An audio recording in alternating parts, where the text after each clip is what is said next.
حضرت جنید بغدادی رحمۃ اللہ علیہ کی وفات۔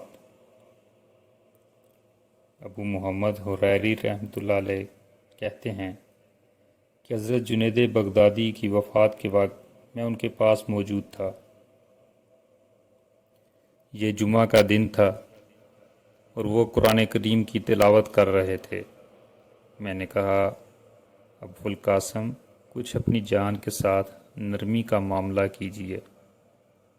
حضرت جنید رحمۃ اللہ علیہ نے جواب دیا، ابو محمد، کیا اس وقت آپ کو کوئی ایسا شخص نظر آتا ہے جو اس عبادت کا مجھ سے زیادہ ضرورت مند ہو؟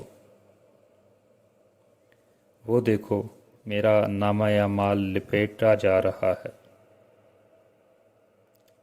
وفات سے قبل حضرت جنید رحمۃ اللہ علیہ نے وصیت فرمائی کہ میری طرف جتنی علم کی باتیں منسوب ہیں اور لوگوں نے انہیں لکھ لیا ہے وہ سب دفن کر دی جائیں۔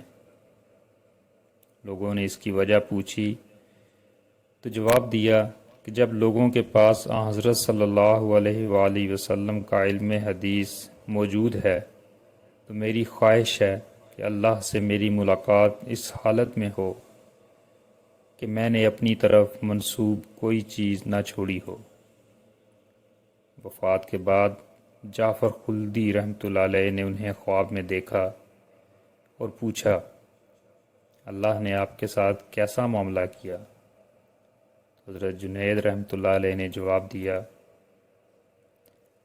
وہ اشارے ختم ہوئے، وہ عبارتیں غائب ہو گئیں، وہ علوم فنا ہو گئے، وہ نقوش مٹ گئے، اور ہمیں نفع پہنچایا تو چند رکعتوں نے جو ہم سحری کے وقت پڑھ لیا کرتے تھے۔